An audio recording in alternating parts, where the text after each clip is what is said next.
오늘도 썰맘을 찾아주신 여러분 반갑습니다. 그럼 오늘의 사연 시작하겠습니다. 안녕하세요, 여러분. 저는 얼마 전 삶을 유지할 수 없을 만큼 크나큰 아픔을 겪은 70대 여성입니다. 이제는 시간이 지나 많이 극복했다고 생각했지만 여전히 혼자 있는 시간은 견디기 어렵네요. 그러다 우연히 여러분의 사연을 접하게 되고 세상에는 나만큼이나 힘든 사연을 가진 사람들이 많이 있구나 싶었죠. 다양한 사연을 듣다 보면 저보다 더 기막힌 일을 겪은 분들도 많더군요. 그런 분들이 절망하지 않고 삶을 개척해 나가는 이야기를 들으면 저도 용기를 얻게 되더라고요. 그래서 오늘은 저도 여러분께 가슴속 끓는 사연을 털어놓고 삶의 의지를 다져보고 싶어 이렇게 이야기를 시작하게 되었네요.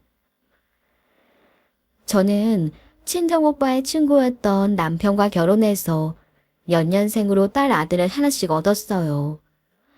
처음에 쌀가게에서 일하던 남편은 결혼 후에 세탁 기술을 배워서 조용한 주택가 골목에 세탁소를 열었습니다.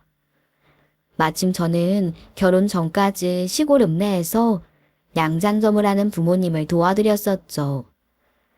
그때의 경험을 토대로 남편의 세탁소 한편에서 옷 수선하는 일을 시작했답니다. 그분은 하루 종일 붙어 있으면 싸우기 마련이라는데 저희는 그렇지도 않았어요. 재봉틀 소리로 시끄럽긴 했지만 그 와중에도 서로 이야기를 많이 나눴죠. 시골 본가 이야기, 아이들 크는 이야기, 옆집 부부 싸움 이야기, 그리고 점심시간이면 세탁소 옆에 붙어있는 작은 살림집에서 밥을 가져다 먹었어요. 조그만 탁자에 남편과 마주보고 앉아 식사를 하던 그 시간들이 정말 사무치게 그립네요. 3평 남짓한 그 공간에서 저와 남편은 청춘을 보냈죠. 그리고 아이들이 초등학교를 졸업할 때쯤 저희는 가게 옆 살림집에서 벗어나 드디어 번듯한 집을 갖게 되었습니다. 그날 아이들이 좁은 마당을 뛰어다니며 얼마나 좋아하던지 아직도 그날이 눈에 선합니다. 그러다가 딸이 고등학생이 되던 해에 남편이 갑자기 폐섬유증 판정을 받게 되었어요. 기침을 하며 괴로운 와중에도 일을 놓지 못하던 남편은 3년간의 투병을 끝으로 먼저 세상을 떠났죠. 이때가 저희 딸이 대학 진학을 앞두고 있을 때였어요. 남편은 병원비 걱정에 아픈 몸으로도 고집스레 일을 했었습니다.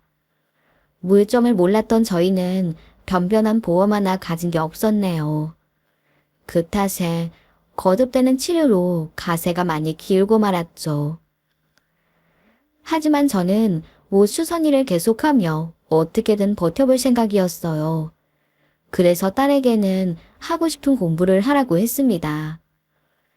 그런데 이 녀석이 잡념합시고 제게 이런 말을 하더군요. 아니야, 엄마. 나 빨리 돈 벌어서 아빠 빈자리 채우고 싶어. 대학 졸업장이 뭐 그리 중요해요? 무슨 일을 하던 다 내가 하기 나름인 것 같아. 무조건 취업 잘 되는 곳으로 갈 거야. 그러더니 만류하는 저를 이기고 기업고 전문대에 들어가더라고요. 그것도 전액 장학금을 받으면서요. 머리가 좋아 공부를 잘하던 딸이 성적을 낮춰 전문대에 진학한 것이죠. 저는 속도 상하고 남편에게도 면목이 없었어요. 딸이 싫다고 해도 끝까지 말렸어야 하는데 너무 쉽게 포기한 제 스스로가 원망스럽더군요. 그런데 딸은 정말 본인이 말한 것처럼 전문대에 가서도 열심히 했어요. 어디서든 자기가 잘만 하면 된다더니 정말 졸업 전에 바로 증권사에 떡하니 취업하더라고요. 그리고 딸이 직장에서 열심히 일할 때 군대에 갔던 아들이 제대했습니다. 그런데 당연히 복학할 것이라고 생각한 저에게 아들이 뜻밖의 말을 하더군요. 엄마, 저 해외 나가서 일해보고 싶어요. 돈도 벌고 영어도 배우고 얼마나 좋아요. 아니, 그런 게 있니? 그래도 말 안 통하는 나라에 가서 일하려면 그게 어디 쉬운 일이겠어? 그냥 여기서 졸업하고 취업하면 좋겠구만. 요즘은 많이들 그렇게 나갔다 와요. 경쟁이 꽤 치열한데 제가 된 거예요. 근데 말년부터 많이 알아봤거든요. 엄마, 저 한번 믿어보세요. 저는 이때도 아들의 고집을 꺾지 못했네요. 주위에서 들어보니 다들 외국에 어학연수도 한 번씩 다녀온다던데 그런 것도 못 보내준 부모 주제 더는 말릴 수가 없더라고요. 그렇게 아들은 일하며 공부하겠다고 호주로 떠났습니다. 처음에는 1년만 있겠다던 아이가 입국을 계속 미루더니 결국 그곳에서 정착하겠다는 소식을 전하더군요. 생각지 못한 소식에 저는 마음이 너무나 허전했어요. 그래도 신중한 아들의 결정이니 어쩔 수 없이 받아들였네요. 그저 타지에서 큰 고생 없이 자리 잡기를 바랄 뿐이었죠. 그렇게 저는 딸과 둘만 남았습니다. 저희는 서로를 의지하며 친구처럼 자매처럼 살아갔어요. 딸은 증권사에 들어가서도 남다르게 일을 잘한 모양이더라고요. 입사가 훨씬 빠른 사람들만 간다는 고액 투자자들 전담부서에서 일을 했죠. 그렇게 거기서 부유한 사람들과 친분을 쌓으며 투자에 대한 노하우를 많이 듣게 됐다고 하더군요. 그러더니 딸은 몇 년간 일하며 차곡차곡 모아온 적금을 털어 작은 상가에 투자했다고 했어요. 엄마, 주식도 좋지만 아무래도 큰돈 벌어들인 사람들을 보니 실물 자산에 투자를 많이 했더라고요. 그래서 저도 부천 신도시 쪽에 상가 하나를 샀어요. 아직은 12평짜리 작은 걸로 시작하지만 두고 보세요. 몇 년 안에 꼭 몇 배로 불릴 거니까요.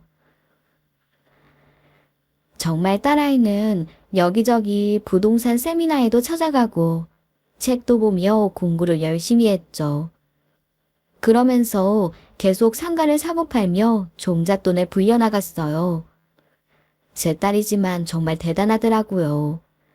저와 남편은 소처럼 일만 할 줄 알았지 투자란 것은 전혀 몰랐거든요. 그렇게 노력하기를 10여 년 만에 딸은 상가를 넘어 꼬마 빌딩을 소유한 건물주가 되었습니다. 부모로부터 도움받은 것 하나 없이 순전히 본인의 노력으로 자수성가한 것이죠.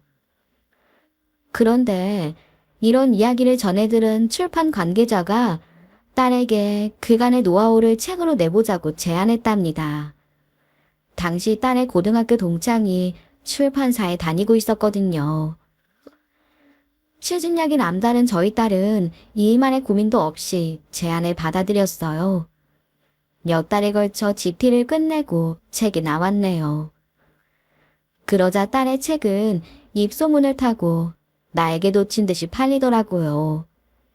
그때부터 작가 사인회와 강연 요청이 쏟아져 들어왔죠. 이때 딸은 자신의 진로에 대해 많이 고민하는 것 같았어요. 그러더니 얼마 후 심각한 표정으로 다가와 입을 열더군요. 엄마, 저 아무래도 회사는 그만둬야 할 것 같아요. 강연이랑 다음 책 출판 요청이 자꾸 들어와서 병행하기가 더 이상 힘들었어요. 아니, 그 좋은 직장을? 남들은 못 들어가서 난린데. 신중하게 생각한 거지? 그럼요, 저 아시잖아요. 뭘 하든 열심히 할 테니까 걱정 마세요. 딸은 자신했지만 저는 남들이 다 부러워하는 직장까지 관둔다는 말에 덜컥 겁이 났죠. 불안해하는 제 마음을 알았는지 딸은 보란듯이 승승장구했어요. 관련 자격증까지 따고 자신의 건물에 부동산 컨설팅 사무실도 냈습니다. 그런데 이 사무실을 오가는 사람 중에 연예인이 있었는지 여기도 금세 유명해졌어요. 강남 일대 재력가들이 상담을 하기 위해 많이들 찾아오더라고요. 딸은 몇 년 만에 회사원에서 성공한 사업가로 변신한 것이죠. 제 딸이지만 참 신기했네요. 그런데 이렇게 일에만 몰두하느라 딸은 30 중반이 넘도록 결혼에 대해 관심이 없었어요. 그렇다고 섣불리 선자리라도 알아보면 고집 강한 딸이 경을 칠 것이 뻔해서 제가 나서지도 못했네요. 나이 먹어가는 자식을 보며 걱정하던 어느 날 딸이 뜻밖의 말을 꺼냈어요. 엄마, 저 만나는 사람 있어요. 둘 다 나이도 있고 시간 끌 필요 없이 그냥 결혼하려고요. 내일 인사 오기로 했어요. 괜찮죠? 뭐? 아니, 한마디도 없다 또 갑자기 이러니? 조금 일찍 말했어야 장도 좀 보고 그러지. 이 밤중에 말해서 내일 온다니. 몇 시에 오기로 했어? 에이, 그냥 있는 반찬에서 먹으면 돼요. 까다로운 사람 아니니 걱정 마세요. 다음 날 예비사위가 인사를 왔어요. 단정한 외모에 예의 바른 남자더군요. 부동산 건설업과 분양을 하는 사람이라 저희 아이와 사업상 알게 됐다고 했어요. 딸은 결혼도 일처럼 막힘없이 후다닥 해치웠습니다. 결국 사위를 인사시킨 지 반년 만에 결혼식까지 모두 끝내버렸죠. 딸이 결혼을 하며 저는 홀로 서기를 마음먹었어요. 그런데 사위가 극구 말리더라고요. 두 사람 서로 의지하면서 지내신 걸 제가 아는데 갑자기 떨어져 사시겠다뇨. 은영이가 장모님이 거절하신다고 이 집은 전세 주고 각자 집 얻자는데 그럴 필요 없을 것 같아요. 제가 그냥 들어올게요. 집 남주면 망가지잖아요. 사실 제가 살던 집은 딸이 마련한 아파트였습니다.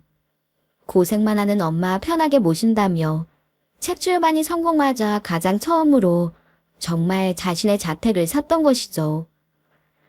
혼자 살기는 넓은 집이라 딸이 결혼하면 전세 주고 저는 작은 평수로 옮겨갈 계획이었는데 그런데 사위의 강한 뜻에 따라 결국 그 집에서 세 사람이 함께 살게 되었답니다. 사위는 참 다정한 사람이었어요. 회식이 있는 날이면 꼭 음식을 포장해오고 출장 갈 때는 여자 둘만 있는 게 걱정된다며 문단속을 당부하곤 했죠. 딸도 결혼하고 안정이 되었는지 일이 더 잘 풀리는 것 같았고요. 그래서 그때까지는 그 결혼이 잘못된 선택이었다는 사실을 전혀 알지 못했답니다. 결혼 6개월이 지나며 사위가 슬슬 그 사악한 본색을 드러내기 전까지는 말이죠. 하루는 저녁 식사를 마치고 소화시킬 겸 공원 산책을 하고 들어왔어요. 그런데 딸과 사위가 투닥거리는 소리가 들리더라고요. 저는 의아한 마음에 숨을 죽이고 두 사람의 대화에 귀를 기울였습니다.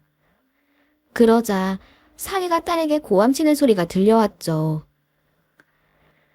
당신이 한 번만 도와줘. 어려운 일 아니잖아. 그게 어려운 일이 아니야? 한 번에 몇 억씩 도와달라는 사람한테 그 큰 돈을 턱턱 내줄 수 있는 사람이 몇이나 될 것 같아. 당신은 다른 사람이랑 다르잖아. 능력이 있잖아. 능력? 당신 이자 보니 내가 돈 좀 있는 줄 알고 결혼했나 봐. 미안한데 나는 당신이 생각하는 만큼 그렇게 능력 있는 여자 아니야. 잘못 봤어. 야, 너 정말 이럴 거야? 네가 가진 거 하나만 정리해도 쉽게 마련할 수 있는 돈이잖아. 그게 아무 때나 그렇게 정리가 되는 줄 알아? 내가 다 시기 봐서 사고 파는 계획이 있는 거야. 그리고 당신이 무슨 권리로 정리를 하라 말아야. 권리? 네 남편 된 권리다. 마누라 재산이면 내 거나 마찬가지지. 너 얌체같이 네 거 내 거 나누겠다 이거야? 난 당신 재산 내 거라고 생각 안 해. 관심도 없고. 그러니까 당신도 다시는 이런 무리한 부탁하지 마. 이게 너 내가 망에 자빠져야 정신 차릴래? 내가 오죽하면 이래. 남편이 짓겠다는데 이렇게 매몰차다는 게 말이 돼? 대충 들어도 사위가 딸에게 돈을 요구하는 것 같았어요. 그쯤 매일 늦고 술이 취해 들어오는 날이 많아지더니 뭔가 사업이 잘 안 되고 있었나 봅니다. 그런데 두 사람의 말소리가 끊어지고 잠시 후 무언가를 던지는 둔탁한 소리가 들려왔어요. 저는 깜짝 놀라 안절부절했죠. 당장 방으로 들어가 상황을 확인하고 싶었지만 화가 나 있을 사위 때문에 쉽게 행동할 수 없었네요. 그런데 바로 그때 갑자기 방문이 활짝 열리는 게 아니겠어요. 저는 얼른 뒤돌아서서 딴청을 피웠어요. 그러자 한숨을 쉬며 달려나온 사위가 저를 보며 멈칫했죠. 사위는 겉옷을 입고 있더군요. 분명히 저를 보았을 텐데 아무 말도 없이 밖으로 나가버리는 겁니다. 사위가 나가자 저는 얼른 방으로 들어가 봤습니다. 딸은 침대에 걸터 앉아 울고 있고 바닥에는 TV 리모컨이 떨어져 있었죠. 제가 들은 소리는 아마 리모컨이 어딘가에 부딪히며 나는 소리였나 봅니다. 저는 조용히 다가가 딸의 등을 토닥여 주었어요. 괜찮아. 부부가 살다 보면 다투기도 하고 그러는 거지. 네 아빠랑 나도 사이가 그리 좋다가도 월세 내는 날 다가오면 투닥거리고 그랬어. 엄마, 나 결혼 괜히 했나 봐. 엄마랑 둘이 살아도 행복했는데 괜히 남들이 다 하니까 나도 해야 할 것 같아서. 그런 말이 어딨어. 박서방이 이 뭐가 잘 안 풀려서 그런가 본데 원래 저런 사람 아니잖니. 아니야, 엄마. 원래 저런 인간이었는데 내가 모르고 있었던 것 같아. 이제 어떡하지? 저는 딸의 눈물에 가슴이 아파 한참을 곁에서 떠나지 못했어요. 그리고 싸우다 나가버린 사위는 그날 집에 돌아오지 않았죠. 그 일이 있고 난 후 저는 괜히 사위의 눈치를 보게 되었어요. 사위가 저를 대하는 태도도 전과는 다르더군요. 이미 자신의 치부를 들켜버렸으니 이제 더 이상 조심할 게 없다는 듯이 행동했네요. 장모님, 저희 방 청소는 저희가 알아서 한다고 했죠? 서리 같은 거 함부로 좀 만지지 마세요. 중요한 건데 어디 있는지 뒤섞여서 찾을 수가 없잖아요. 아, 그런가? 미안하네. 나는 먼지만 닦고 물건은 다 제자리에 뒀는데. 하지 말라면 좀 하지 마세요. 은영이가 누굴 닮아 고집이 센가 했더니 이제 보니 장모님 닮았네요. 알았어. 은영이가 바빠서 내가 도와주고 싶은 마음에 이제는 그 방에는 안 들어가겠네. 사위는 지 할 말만 하고는 대답이 끝나기도 전에 문을 닫고 들어가 버렸죠. 그리고 하루는 식탁에 차려진 반찬을 젓가락으로 툭툭 건드리며 말하더라고요. 딸 음식 솜씨는 엄마 닮는다던데 장모님은 그렇게 오래 살림을 하셨어도 솜씨가 영. 어디 손 가는 반찬이 하나 없네요. 당신 엄마 면전에 대고 그게 무슨 소리야. 그렇게 먹기 싫으면 그만 먹어. 맞벌이 하는 우리 생각해서 하루 종일 쓸고 닦고 먹거리 해야 되는 게 얼마나 어려운 일인 줄 알아. 누가 하시라고 했어? 전화 한 통이면 진수성찬 배달되는 세상이야.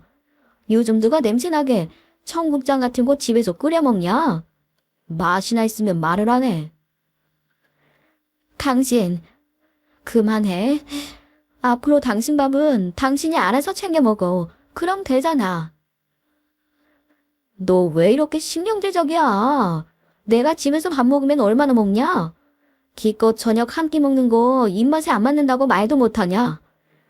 이건 집구석이라고 들어와 봐야 마누라가 살갑기란가 노인네가 솜씨가 좋기란가 뭔 낙이 있어야지. 저는 두 사람의 대화를 더는 듣고 있을 수가 없어 조용히 자리에서 일어났어요. 너무 화가 났지만 제가 나서면 사이가 또 난리를 칠 것 같아 조용히 물러나야만 했습니다. 그리고 날이 갈수록 사위의 행태는 더 사나워졌죠. 별일도 아닌 일에 시비를 걸고 딸을 괴롭혔어요. 아마도 자신이 원하는 금전적 도움을 줄 때까지 계속 그럴 심산인 것 같았네요. 그런데 하필 그맘때 저는 고향 친구의 부고를 듣게 되었습니다. 어릴 때부터 단짝이던 친구가 당뇨로 고생을 하다 결국 세상을 떠났다는 소식이었죠. 저 없는 집에 딸과 사이만 남는 것이 불안했지만 친구의 마지막 길을 배웅하지 않을 순 없었습니다. 결국 한참을 고민하던 저는 하루 정도는 괜찮겠지 생각하며 고향인 부산으로 향했네요. 하지만 다음날 서둘러 올라온 제 눈앞에 믿기 힘든 광경이 펼쳐져 있더군요. 집은 도둑이 든 것처럼 난장판이었고 딸의 모습은 처참했습니다. 거실이며 방에는 온갖 물건들이 뒹굴고 있었죠. 그리고 딸의 얼굴은 멍이 들어 퉁퉁 부어 있었어요. 팔과 다리에도 여기저기 상처가 보였네요. 저는 피가 거꾸로 쏟고 눈앞이 아득해졌어요. 제가 없는 틈에 사위가 미쳐 날뛴 것이 분명했습니다. 저는 딸을 안고 한참을 울었습니다. 억장이 무너지는 심정이었어요. 딸은 그런 저를 오히려 위로하더군요. 엄마, 나 괜찮아. 그 인간이 사업이 잘 안 되는 모양이야. 돈을 좀 해달라는데 내가 버티니까 지 성질에 못 이겼어. 나만 당한 것도 아니고 그 인간도 여기저기 다쳤을 거야. 아유, 이게 뭐니? 이게 뭐야? 네 아버지는 너한테 눈 한번 흘기지 않고 키웠는데. 미안해, 엄마. 이런 모습까지 보이고 정말 미안해요. 박서방은 이 꼴을 만들어 놓고 지금 어디 간 거야? 내가 결국 졌지 뭐. 분당 아파트 팔아서 사업자금 대주기로 했어. 말로는 이번만 도와주면 다시는 손 벌리지 않겠다고 하니까 한 번만 믿어보려고. 그 말 듣고 신나서 나갔어. 일 처리하는 거 준비한다고. 뭐? 엄마는 잘 모르지만 뭔가 불안하다. 원래는 잘 되고 있었는데 갑자기 무리해서 사업을 확장하는 바람에 그렇게 된 것 같아요. 어쩌겠어. 포기하지 않고 그래도 해보려고 하니까 이번만 도와줘야지. 저는 딸의 말에 한숨이 나왔어요. 마음 같아서는 당장 헤어지라고 하고 싶었지만 더 살아보겠다는 딸을 제 손으로 이혼시킬 순 없더군요. 울며 겨자 먹기로 두 사람의 결혼 생활을 계속 지켜볼 수밖에 없었죠. 이렇게 딸의 도움을 받은 후 사위는 또 금세 태도를 바꿨습니다. 처음 결혼했을 때처럼 다시 살갑게 꽃도 사오고 제 음식을 칭찬하기도 했어요. 도대체가 종잡을 수가 없는 사람이었네요. 저는 커다란 돌덩이를 하나 가슴에 얹고 살아가는 기분이었죠. 언제 터질지 모르는 시한폭탄에 품고 잠드는 것처럼 깊은 잠을 이루지도 못했어요. 그래도 그 이후로 한동안 딸과 사위는 제법 잘 지내는 것 같더라고요. 저는 그제서야 마음을 좀 놓을 수 있나 보다 했죠. 그런데 그 평화는 제 반년을 가지 못했습니다. 사위의 사업에 또 문제가 생겼는지 사위는 다시 딸을 들볶기 시작했어요.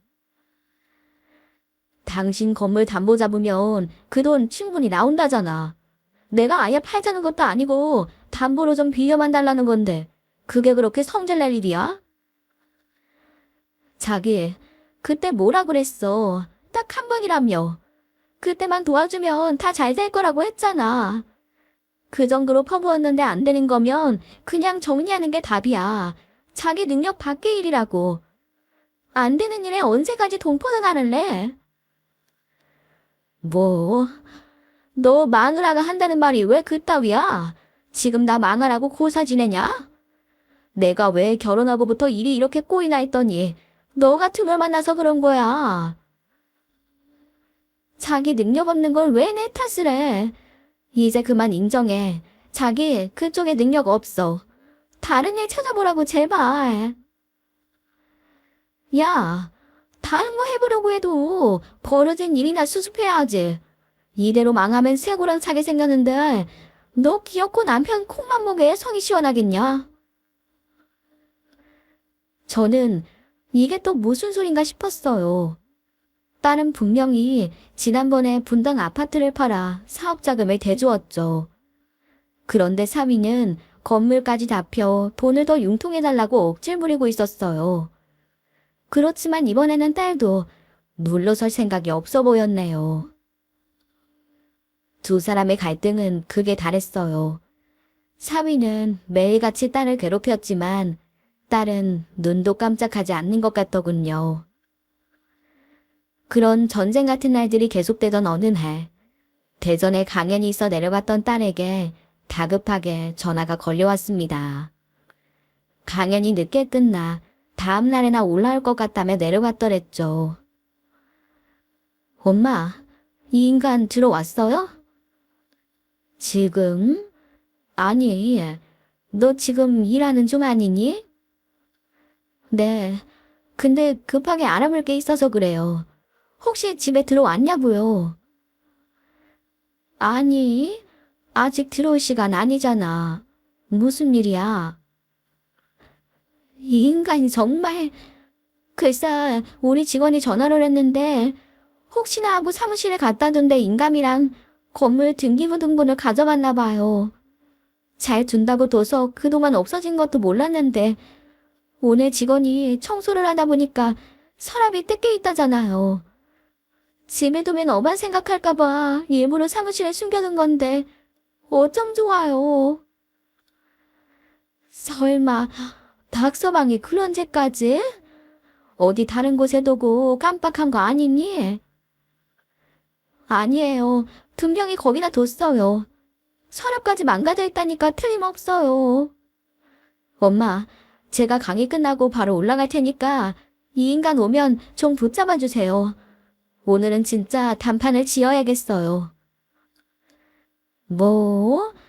아니, 그거 끝나면 시간이 몇 시인데 거기다 지금 이렇게 비까지 오잖아. 오늘은 그냥 예정대로 거기서 자고 내일 올라와서 만나면 되잖니. 아니에요, 엄마. 나 잠이 올 것 같지가 않아요. 한 시간도 빨리 얘기를 들어봐야겠어. 그래도 이 빗속의 밤운전은 위험해. 내가 어디 못 가게 잘 붙들어 둘 테니 내일 와.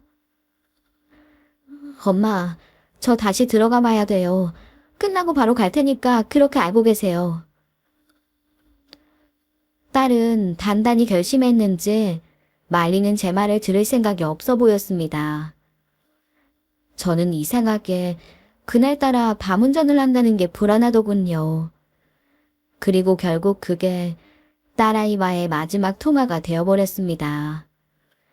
늦은 밤 뒷길을 달려 급하게 올라오던 딸이 그만 사고를 당했던 것이죠.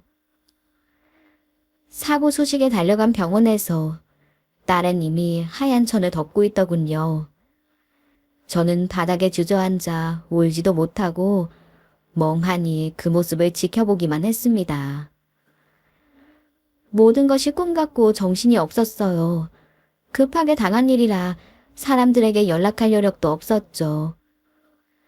그나마 마지막 힘을 끌어모아 간신히 친정 동생에게 전화를 했습니다.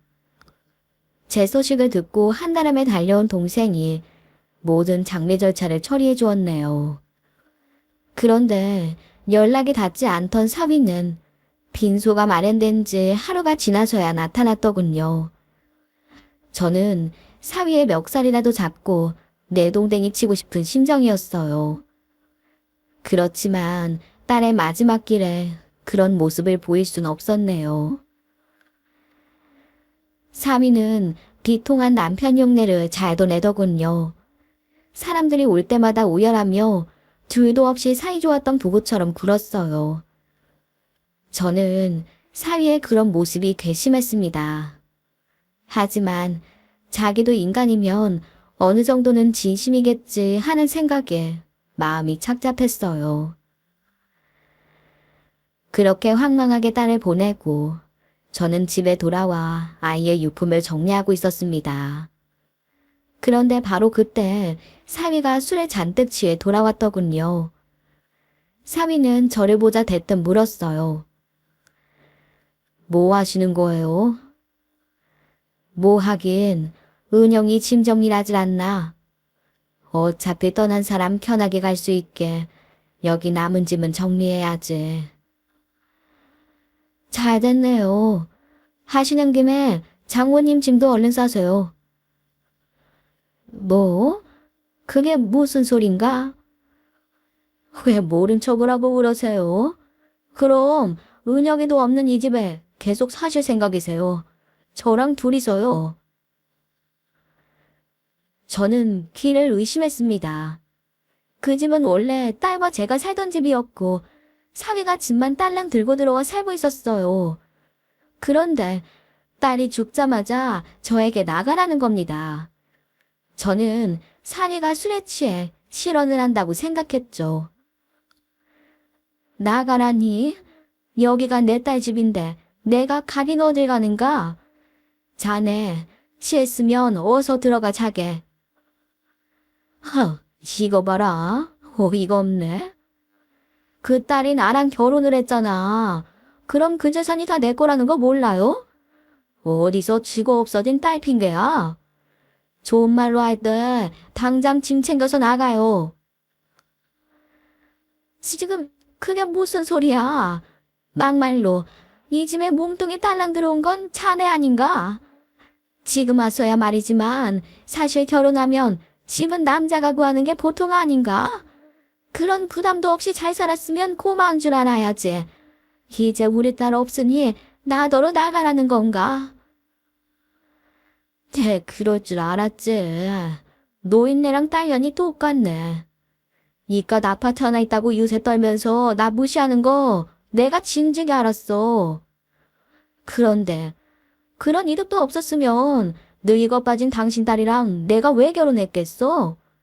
내가 집까지 마련해서 바칠 거면 당신 딸보다 더 젊고 이쁜 애들이 허다 있는데 말이야. 뭐라고?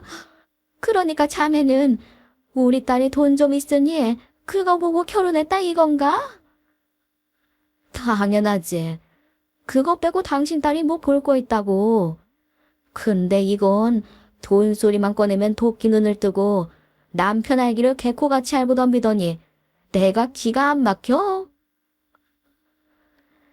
저는 사위의 막말에 어이가 없어 말문이 막혔죠. 죽은 딸이 이런 말을 들으면 눈이나 제대로 감을 수 있을지 모를 일이었습니다. 그야말로 가슴에서 천불이 나는 것 같더군요. 그런데 말을 끝낸 사위가 갑자기 제 방으로 달려가더라고요. 그러더니 여행 가방에 저의 옷가지를 아무렇게나 쑤셔 넣었죠. 저는 깜짝 놀라 사위를 말렸어요. 자네, 지금 뭐 하는 건가? 그거 그냥 두지 못하겠나? 하지만 사위는 저의 말을 귀등으로도 듣지 않고 현관으로 가서 제 신발을 어디에 아무렇게나 던져놓더군요. 그러더니 억지로 가방을 닫고 저에게 내밀며 말했어요. 딸도 없는 집에 붙어 있을 생각 말고 이제 아줌마 갈 때 가세요. 빨리요. 뭐라고? 아니, 이 밤중에 어디 가라는 건가? 그건 제 알 바 아니고요. 어서 나가기나 해요. 사위는 저에게 달려들어 저를 기어코 밖으로 끌어내더군요. 결국 맥없이 내쫓긴 제 옆에 짐가방이 나란히 놓이고 문이 닫혀버렸습니다. 이 악마 같은 자식아. 그래, 오늘은 이렇게 가지만 네가 얼마나 잘 되나 내 눈 똑바로 뜨고 지켜보마. 두고 봐라, 하늘이 다 보고 있어. 저는 현관에 대고 악을 썼습니다. 하지만 안에서는 아무 반응이 없고 고요한 복도에 제 목소리만 울려 퍼졌죠. 할 수 없이 가방을 들고 밖으로 나오자 폭우가 쏟아지고 있더군요. 사위는 분명 집에 오며 이 상황을 봤을 텐데 그 폭우 속으로 저를 내쫓았던 겁니다. 정말 인간이라면 할 수 없는 행동이었어요. 저는 원통함에 피눈물을 흘리며 딸의 이름을 불렀습니다. 그렇다고 죽은 딸이 대답할 리 만무했지만요. 그런데 그 순간 정말 거짓말 같은 일이 일어났어요. 빗속에서 우산을 쓴 누군가가 저를 부르는 게 아니겠어요? 엄마? 저는 깜짝 놀라서 그 흐릿한 형체를 바라보며 말했어요. 누구니? 설마 은영이니? 저는 죽은 딸이 돌아왔을 리 없다는 것을 알지만 무언가에 홀린 것처럼 딸의 이름을 불렀네요. 그러자 그 상대가 조금씩 저에게로 다가오더군요. 저는 가까이 온 사람의 얼굴을 확인하고는 그만 그 품에 안겨 오열하고 말았답니다. 그 사람은 바로 호주에 살고 있던 저의 아들이었던 것이죠. 은성아, 은성아 왜 이제 왔어? 누나가, 네 누나가. 알아요. 이모 전화 받고 바로 비행기표 알아봤는데 표 구하기가 어려웠어요. 발만 동동 구르면서 계속 알아보다가 이제야 온 거예요. 근데 엄마 괜찮아요? 이 빗속에서 뭐 하시는 거예요? 저 가방은 또 뭐고요? 아들은 일단 저를 편의점으로 데려가 따뜻한 커피를 사주더군요. 그곳에서 몸을 녹이며 그날 있었던 일을 간단하게 말해주었죠. 제 말을 들은 아들은 주먹진 손을 보들보들 떨며 분노에 차서 말했어요. 저런 썩을 인간이. 사실 그동안 그 인간이 행패 부린 건 누나한테 들어서 알고 있었어요. 그렇지만 장례 끝나자마자 이 폭우 속에 엄마를 내쫓기까지 할 줄은 정말 몰랐어요. 엄마, 일단 우리 이모네 집으로 가요. 이모네서 기운 좀 차리셔야 할 것 같아요. 그 다음 일은 저한테 맡기시고요.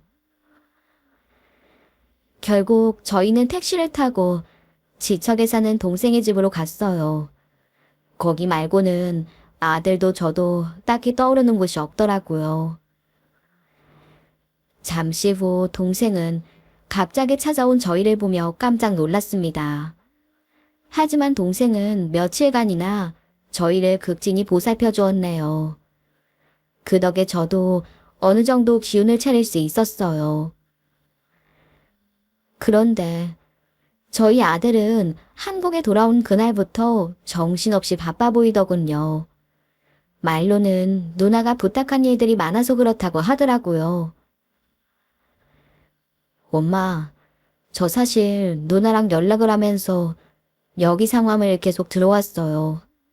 둘이 같이 진행하던 일도 있었는데 누나가 갑자기 그렇게 되는 바람에 일이 마무리되는 대로 엄마한테도 다 말씀드릴게요. 그동안 아무 걱정 말고 엄마는 건강 잘 챙기세요. 그래, 알았어. 나 걱정 안 해도 되는 거지? 너한테까지 무슨 일 생기면 나는 이제 정말 못 산다. 알지? 네, 걱정 마세요. 그런데 그런 대화를 나눈 지 한 달 만에 아들은 저에게 깜짝 놀랄 말을 하더군요. 엄마, 그 인간 이제 다 끝났어요. 드디어 누나 복수를 한 것 같아서 저 정말 후련해요. 아니, 그게 무슨 소리야? 복수라니. 너 그동안 정신없었던 게 그런 일 하고 다닌 거였니? 아니에요. 사실 처음에는 누나랑 추진하던 일 처리하느라 정신이 없었어요. 그런데 누나 사무실 정리를 하면서 우연히 어떤 서류를 보게 된 거예요. 서류라니, 무슨 서류 말이니? 그런데 제 물음에 이어진 아들의 대답에 저는 기함하고 말았습니다. 그 인간이 글쎄 탈세를 저지르고 있더라고요. 누나는 이미 알고 있었는지 그 자료들을 열심히 모으고 있었어요. 혹시나 누가 볼까 싶어 꽁꽁 숨겨놓았는데 유품 정리하고 사무실 싹 비우면서 발견된 거죠. 뭐? 아니, 그래서는요. 당장 자료상 모아서 들고 가 신고했죠. 지금 그 회사 조세 포탈 혐의로 세무조사 받고 있어요. 아마 추징금이랑 벌금이 엄청나게 나올 거예요. 그거 내고도 그 회사가 버틸 수 있나 어디 한번 보자고요. 회사도 방만하게 경영해서 워낙 부실했어요. 이번에 크게 한 방 먹으면 아마 버티기 힘들 거예요. 저번에 누나 건물 담보 잡히고 빌린 것도 못 갚을 것 같고 결국 그 건물은 은행에 넘어갈 것 같아요. 아쉽지만 그건 어떻게 할 방법이 없을 것 같네요. 그래, 네 누나가 피땀으로 익은 것들인데 이걸 어쩌면 좋으니. 걱정 마세요. 그거 말고도 누나가 평택에 땅 사둔 거랑 잠실에 사둔 아파트가 대박 났으니까요. 뭐? 그게 무슨 소리야? 아들이 들려주는 그간의 이야기는 기가 막혔습니다. 딸은 제 남편의 나니 같은 성품을 눈치챈 후로 자기 이름으로 이체에 투자도 하지 않았답니다. 그 대신 호주에 있는 동생의 도움을 받았다더군요. 동생 이름으로 평택에 땅을 사두었는데 그곳 주변으로 대기업에서 산업단지를 짓기로 한 것이죠. 그 덕에 딸이 투자한 논밭이 상업지로 용도 변경되며 큰 돈을 벌게 됐다는 겁니다. 그뿐만 아니라 잠실 구축 아파트에 투자를 했는데 오랜 기간 끌어오던 재건축도 확정되었다더군요.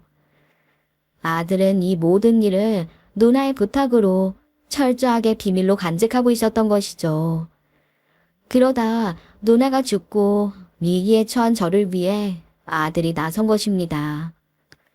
제 아들은 그 수익으로 저에게 살기 좋은 고급 아파트를 하나 마련해 주었어요. 그리고 상가 몇 개를 계약해서 그 월세가 제 통장으로 들어오도록 해놓았습니다. 저는 딸과 아들의 도움으로 상상도 못했던 풍족한 노후를 보내게 된 것이죠. 이 모든 사실을 알고 저는 눈물을 흘리며 하늘을 보고 말했어요. 여보, 은영이 만났어요. 아, 이것 보세요. 우리 자식들이 이렇게 장하네요. 나는 호강하다 갈 테니 당신 거기서 은영이랑 행복하게 잘 지내요. 내가 씩씩하게 잘 살아야 어렵게 노력한 은영이가 기쁠 거 아니에요. 말을 하다 보니 딸의 웃는 얼굴이 떠올라 아들을 부둥켜 안은 채 또 한바탕 울고 말았답니다. 그 후로 저는 새 집으로 이사를 하고 아들은 호주로 돌아갔어요. 하지만 그게 이별은 아니었죠. 혼자 남은 어미가 걱정되는지 아들이 그곳 생활을 정리하고 한국으로 돌아오기로 했거든요. 그리고 어제 아들이 전화를 했습니다. 다음 주면 돌아올 수 있을 것 같다고요. 비록 금쪽 같은 딸은 허망하게 잃었지만 산 사람은 또 어떻게든 주어진 현실을 살아가야겠죠. 그래서 저는 딸이 선사해준 인생을 행복하게 누리기로 결심했습니다. 그리고 훗날 밝은 얼굴로 그 아이를 만나러 가렵니다. 부디 저희 딸도 그때까지 제 아버지와 함께 편안하기를 바랄 뿐이죠. 아참, 그리고 아들이 전한 소식이 하나 더 있었네요. 바로 그 망할 사위 자식이 엄청난 금액의 추징금과 벌금을 감당하지 못하고 망했다고 하더군요. 거기다 사업상 얽힌 이해관계로 고소까지 당해 송사에도 휘말렸더라고요. 이번에는 정말 그 인간이 죗값을 톡톡히 치르게 된 모양이었죠. 저는 10년 묵은 체중이 확 내려가는 기분이었어요. 여러분, 이렇게 인생은 정말 한치 앞을 내다볼 수 없더군요. 저는 딸이 저보다 먼저 세상을 떠날 줄은 상상도 못했습니다. 그리고 제가 그 죽은 딸의 덕을 보며 노후를 보내게 될 줄은 정말 꿈에도 몰랐고요. 인간이 아무리 다가올 내일을 걱정하고 궁금해해봐야 인생은 예상대로만 흘러가지 않는 것 같아요. 그러니 더욱 오늘과 지금 이 순간에 최선을 다해야 하는 게 아닐까 싶네요. 알 수 없는 내일을 걱정하기보다는 지금의 행복을 위해 노력하는 여러분이 되시길 바라며 오늘 제 이야기는 여기서 마치겠습니다. 지금까지 귀 기울여 주신 분들 정말 감사합니다. 오늘의 쌀맘 사연에 여러분의 소중한 댓글 기다리면서 구독, 좋아요, 공유는 물론 알람 설정도 부탁드립니다. 그럼 오늘도 함께 읽어주셔서 감사합니다.